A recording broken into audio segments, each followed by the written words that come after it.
hanging out here with the man who has been the man so far this Super Dirt Week. Not only did he win last Saturday at Fulton, but then won Tuesday at Brewerton, Wednesday at Weedsport, Thursday again at Brewerton, and last night, this is recorded sometime Friday afternoon, I think around 3 o'clock or so, last lap pass to do it. Matt Williamson joining me right now. Boy, the name Money Matt really working. Matt, you ever been this hot before? I know you said you won 4 in a row, but never 4 series/big events, right? Yeah, it was pretty cool to do last night.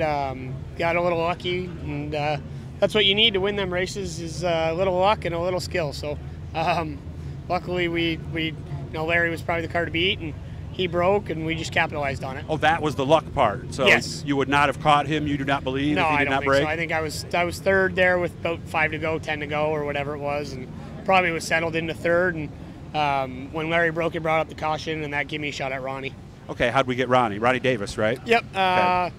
Just rolled the bottom 1 and 2, stuck with him in 1 and 2. 1 and 2, it was like you couldn't really do anything wrong. You could run the top, run the bottom. It was all seemed to be the same speed, so stuck with him there. And then he went to go to the bottom of 3 and 4, and I went to the top and just luckily hit the cushion and drove around him. Just swept right around him on the outside of turn 4, huh? Yep, yeah, and you had to. There, the front straightaway gets so narrow that you really got to have a good run off of 4 to get there before they close the gap. So right. It was good run. Yeah, because that's a standard wreck we see at Brewerton. A guy gets a run off the top. He's in second place. The guy who's the leader looks over, doesn't see him, so you better be darn sure he knows you there exactly. when you get to the outside of it. Probably one of the more common wrecks we see in racing, pretty much even like at Merrittville and places like that, right? Yeah, I mean, Merrittville, there's a moat, so if somebody goes from the bottom to the top on the front straightaway, you got a moat to go in just to be safe. But yeah, same with Ranceville, same with the moat. But Canandaigua and places like that, yeah, it gets narrow. Why are we so hot right now? Is there anything you could put your finger on? I don't know. I mean, my own 6, S&W 6, has been going pretty good. The Coco Wentz 6 was good at Ranceville all year. That's the car we got here, so hopefully that'll be good.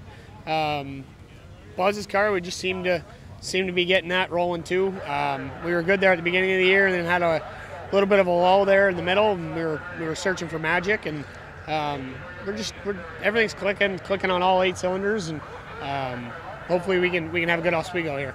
So what do we have to do tonight? Where are we starting tonight in the 2 qualifiers? The small block race, I can't really do anything wrong. I'm locked into the outside pole, so we're just going to try and win some money in that deal. Do we even start outside, or do we take a scratch? Pardon? Do we take that starting spot or take a scratch? Oh, no, we're going to take it. I mean, I think it's like $2,500 to win or something. Yeah, so you got to race and see what it's like, 20 right? laps, so we'll try and do that. And then the big block, we start third, and we're supposed to start 7th in the race. And that's we can only go backwards. So hopefully we can hold on, maybe win some money in that too. Depending on how the track's going to be, we're not really sure what to expect at this point. Okay. Well, obviously, if you do keep that spot and finish 7th and start 7th, I mean, as far as the big race on Sunday, that's still a lot better than last Saturday at Fulton, right? Yeah, I mean, you don't want to start 34th. Here, it's depends on the track. I mean, Jeremy's been doing a phenomenal job trying to stay on top of it. I don't think he's got any sleep. Really, if he can get this thing fixed, he's going to be the unsung hero of the week. So yeah.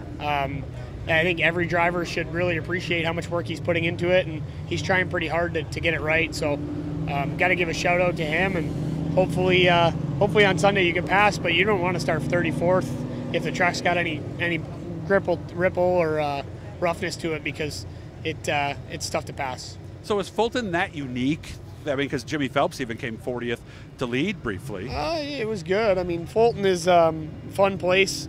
The corners are wide. You can go 5 wide if you really wanted to. Mm-hmm. Narrows down the straightaway. Obviously, the back straightaway and front straightaway get pretty narrow, but yeah, you can't go from 30th or whatever, wherever Jimmy started, 40th to the top 3 there at many places in less than 100 laps. So obviously that breeds how good the racing is right now. Mm-hmm. And you know, these cars too, like people say this left side panhard bar's been ruining racing, and then you get a race like Fulton where Jimmy goes from 40th to the lead, and we went from 34th to the win, and I think the racing's better than it ever has been. Yeah, if you don't like that, you need to find something else to do. You know, the thing is, you know, the cars are so even, and the BRP setup is pretty good out of the box. So it's not really like you gotta search for magic, and you know, the top tier cars are top and the bottom tier cars are bottom. So it's everybody's pretty equal, and that's the tough part about making good races like Fulton happen.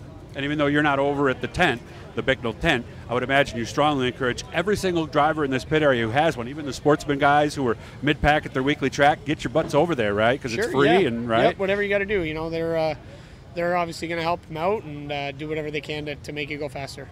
Right. Oh, Dave Marcichelli has a question. How are you so fast? I learned from Dave Marcichelli. I think he's full of shit. Guys, hit the Blue E. It'll help you out right there. Good to see you, Matt. I hope you have fun tonight. Thanks, okay, man? Dad. Thank you.